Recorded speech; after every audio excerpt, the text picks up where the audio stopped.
അപ്പോൾ ഗൈസ് എല്ലാവർക്കും നമസ്കാരം. ഈ കാണുന്ന സാധനം എന്താണെന്ന് മനസ്സിലായോ? ഇതാണ് നമ്മുടെ ഗണപതി നാരങ്ങ. അപ്പം ഇത് ഉപയോഗിച്ചുള്ള നല്ല അടിപൊളി ഒരു വിഭവമാണ് നമ്മൾ ഇന്ന് ഉണ്ടാക്കുന്നത്. നേരെ വീഡിയോയിലേക്ക് പോകാം.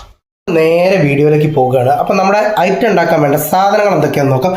നമുക്ക് ആദ്യം കുറച്ച് പുളി വേണം. പുളി നമ്മളിതാ വെള്ളത്തിലിട്ട് വെച്ചതാണ്. അതുപോലെ തന്നെ കുറച്ച് മുളക് പൊടി വേണം, കടുക്, അതുപോലെ തന്നെ നമ്മുടെ ചുവന്ന മുളക് വേണം, പിന്നെ കുറച്ച് വെളിച്ചെണ്ണ, മഞ്ഞൾപ്പൊടി, ഉലുവ, ആവശ്യത്തിനുള്ള ഉപ്പ് വേണം. അതുപോലെ തന്നെ ഈ കാണുന്നത് നമ്മുടെ ശർക്കരപ്പൊടിയാണ്. ശർക്കരപ്പൊടിയും വേണം. പിന്നെ നമുക്ക് കുറച്ച് കരിവേപ്പില വേണം.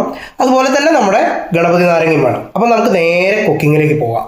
അപ്പോൾ ഗൈസ്, നമുക്ക് ആദ്യം തന്നെ നമ്മുടെ നാരങ്ങ ഒന്ന് തൊലി ചെത്തിയെടുക്കാം. മുഴുവനായിട്ട് തൊലി ചെത്തി വൃത്തിയാക്കിയിട്ട് എടുക്കാം. നമ്മുടെ നാരങ്ങ നല്ല അടിപൊളിയായിട്ട് തൊലിയൊക്കെ കളഞ്ഞ് അടിപൊളിയായിട്ട് സെറ്റാക്കി എടുത്തിട്ടുണ്ട്. ഈ കാണുന്ന പോലെ തൊലിയൊക്കെ വൃത്തിയാക്കിയിട്ടുണ്ട്.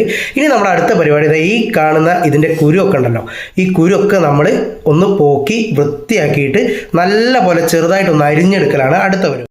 അപ്പോൾ ഗൈസ്, നമ്മളിതാ നാരങ്ങ നല്ല പോലെ തൊലിയൊക്കെ പോക്കി കഴിഞ്ഞാൽ അതിലെ കുരുവൊക്കെ പോക്കിതാ ഈ കാണുന്ന പോലെ അരിയുന്നുണ്ട്. ഇതേപോലെയാണ് നമുക്ക് നമ്മുടെ മുഴുവൻ നാരങ്ങയും അരിഞ്ഞെടുക്കേണ്ടത്. നമുക്കിത് മുഴുവൻ ആ രീതിയിൽ അരിഞ്ഞെടുക്കാം. ഗൈസ്, ഇത് നമ്മുടെ ഗണപതി നാരങ്ങയുടെ നമ്മൾ വൃത്തിയാക്കിയിട്ടുള്ള തൊലിയാണ് കേട്ടോ. ഇതും മോശക്കാരനൊന്നല്ല കേട്ടോ. നമ്മൾ യാത്ര ചെയ്യുന്ന സമയത്ത് ഛർദ്ദിക്കുന്ന ആളുകളൊക്കെ ഉണ്ടെങ്കിൽ ഇത് വെള്ളത്തിലിട്ട് തിളപ്പിച്ച് അതിൻ്റെ വെള്ളം കുടിച്ചാൽ ഛർദ്ദിക്കില്ല എന്നൊക്കെയാണ് പറയുന്നത്.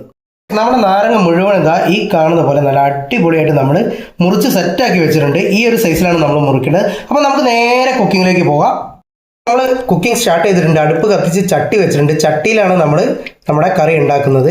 അപ്പോൾ നമ്മൾ ആദ്യം തന്നെ നമ്മൾ നേരത്തെ എടുത്തു വെച്ച പുളിവെള്ളം നല്ല പോലെ പിഴിഞ്ഞ് ഇതിലേക്ക് ഒഴിക്കുകയാണ്.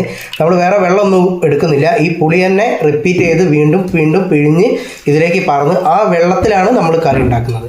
ആദ്യം നമുക്ക് ഈ നമ്മുടെ പുളിവെള്ളം കംപ്ലീറ്റ് ആയിട്ട് നമുക്ക് പുളി പിഴിഞ്ഞിട്ട് ഈ ചട്ടിയിലേക്ക് ഒഴിക്കാം. എന്നിട്ട് ഇതൊന്ന് തിളച്ച് വരണം.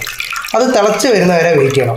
അപ്പോൾ നിങ്ങൾ അതുവരെ ഒന്ന് വെയിറ്റ് ചെയ്യുക. നമ്മളപ്പോഴത്തേക്ക് പുളിവെള്ളം കംപ്ലീറ്റ് പിഴിഞ്ഞ് ഈ പുളിവെള്ളം ഒന്ന് തിളയ്ക്കുന്നവരെ വെയിറ്റ് ചെയ്യാം. അപ്പോൾ നമ്മുടെ പുളിവെള്ളം നല്ല പോലെ നമ്മുടെ ചട്ടി കിടന്നിട്ട് തിളച്ച് വന്നിട്ടുണ്ട്. അതിലേക്ക് നമ്മൾ ആവശ്യത്തിനുള്ള മഞ്ഞൾപ്പൊടി, മുളക് പൊടി, അതുപോലെ തന്നെ ഉപ്പ് ചേർത്ത് കൊടുക്കുന്നുണ്ട്. എന്നിട്ട് ജസ്റ്റ് ഒന്ന് ഇളക്കി കൊടുക്കാം. നമ്മുടെ പുളിവെള്ളമായിട്ട് നമ്മുടെ പൊടികളൊക്കെ ഒന്ന് മിക്സ് ആകാൻ വേണ്ടിയിട്ട് ഒന്ന് ഇളക്കി കൊടുക്കുക. ഒന്ന് ഇളക്കി കൊടുത്തതിന് ശേഷം നമ്മൾ നേരത്തെ ചെറുതായിട്ട് അരിഞ്ഞു വെച്ചിട്ടുള്ള നമ്മുടെ ഗണപതി നാരങ്ങ ഇതിലേക്ക് ചേർത്ത് കൊടുക്കുക. നമ്മൾ മുഴുവൻ നാരങ്ങയും ഇതിലേക്ക് ചേർത്ത് കൊടുക്കുന്നുണ്ട്. ഈ നാരങ്ങ സംഭവം അത്യാവശ്യം നല്ല ഔഷധ ഗുണമൊക്കെ ഉള്ള സാധനം കേട്ടോ. ആയുർവേദത്തിൽ ഒക്കെ പറയുന്നുണ്ട്. നമ്മുടെ ദഹനത്തിനും അതുപോലെ തന്നെ നമ്മുടെ ചർമ്മത്തിനൊക്കെ അത്യുത്തമമായൊരു സാധനമാണ്. അതുപോലെ തന്നെ ഇതിൽ വൈറ്റമിൻ സി വളരെയധികം അടങ്ങിയിട്ടുണ്ട്. നമ്മുടെ വിശപ്പ് വർദ്ധിപ്പിക്കാനൊക്കെ ഉപയോഗിക്കാൻ പറ്റിയ നല്ലൊരു ഫ്രൂട്ടാണ് നമ്മുടെ ഗണപതി നാരങ്ങ. ഇനി ഇത് ഇവിടെ കിടന്ന് നല്ല പോലെ വെന്ത് വരണം. അതുവരെ നമ്മളൊന്ന് വെയിറ്റ് ചെയ്യണം. അപ്പോൾ ഈ സമയത്ത് നിങ്ങൾ ആദ്യമായിട്ടാണ് ചാനലിലെ വീഡിയോസൊക്കെ കാണുന്നതെങ്കിൽ ചാനൽ ഒന്ന് സബ്സ്ക്രൈബ് ചെയ്യാനും അതുപോലെ തന്നെ വീഡിയോസൊക്കെ ഇഷ്ടപ്പെട്ടാൽ ലൈക്ക് ചെയ്യാനും നിങ്ങളുടെ അഭിപ്രായങ്ങളൊക്കെ കമൻറ്റിൽ ഒന്ന് രേഖപ്പെടുത്താനും ആരും മറക്കരുത്. നമുക്ക് ഏതായാലും ഇതൊന്ന് വെന്ത് വരുന്നവരെ ഇനി ഒന്ന് വെയിറ്റ് ചെയ്യാം. അപ്പോൾ ഗൈസ്, അടുപ്പത്ത് കിടന്ന് നമ്മളെ നാരങ്ങ ഒരു പകുതി വെന്ത് വന്നിട്ടുണ്ട്. ഈ പകുതി വെന്ത സമയത്ത് നമ്മൾ നേരത്തെ എടുത്തു വെച്ച നമ്മുടെ ശർക്കരപ്പൊടി ഇതിലേക്ക് ചേർത്ത് കൊടുത്ത് നല്ല പോലെ ഇളക്കുന്നുണ്ട്.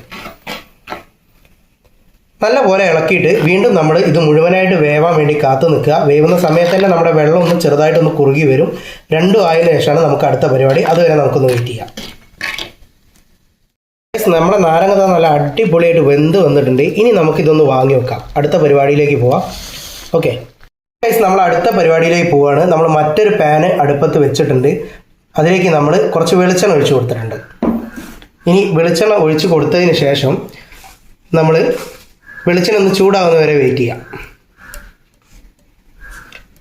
വെളിച്ചെണ്ണ ചൂടായതിനു ശേഷം നമ്മൾ ഇതിലേക്ക് ആവശ്യത്തിനുള്ള കടുകും ഉലുവയും ചേർത്ത് കൊടുക്കുകയാണ് നമ്മുടെ അടുത്ത പരിപാടി.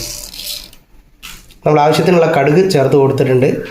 ഇനി കടുകൊന്ന് പൊട്ടി വരണം. കടുക് പൊട്ടി വരുന്നവരെ നമ്മൾ വെയിറ്റ് ചെയ്യാം. ഗൈസ്, അപ്പോൾ നമ്മുടെ കടുകൊക്കെ ഇതാ പൊട്ടി വരുന്നുണ്ട്. അതിലേക്ക് നമ്മൾ ആവശ്യത്തിനുള്ള ഉലുവ കൂടി ചേർത്ത് കൊടുക്കുന്നുണ്ട്.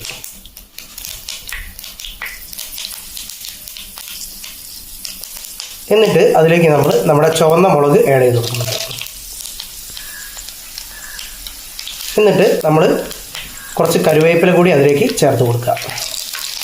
എന്നിട്ട് നമ്മളൊന്ന് ഇളക്കി കൊടുക്കണം. ഉലുവയും കടുകും അതുപോലെ തന്നെ മുളകും കറിവേപ്പില എല്ലാം കൂടി അടുപ്പത്ത് സെറ്റായിട്ടുണ്ട്. അപ്പം നമ്മളെ അറവ് ഓക്കെ ആയിട്ടുണ്ട്. ഇനി നമ്മുടെ അടുത്ത പരിപാടി എന്താണെന്ന് വെച്ച് കഴിഞ്ഞാൽ നമ്മുടെ കറിയിലേക്ക് നമ്മുടെ വറവ് നമ്മൾ ചേർത്ത് കൊടുക്കണം. കറിയിലേക്ക് നമ്മുടെ വറവ് മുഴുവൻ ചേർത്തതിന് ശേഷം നമ്മൾ വീണ്ടും ഒന്ന് ഇളക്കി കൊടുക്കണം.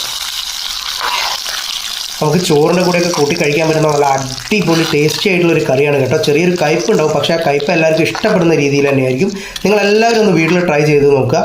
നിങ്ങളുടെ അഭിപ്രായങ്ങളൊക്കെ ഒന്ന് പറയണേ. മറ്റൊരു വീഡിയോ ആയിട്ട് നമുക്ക് വീണ്ടും കാണാം.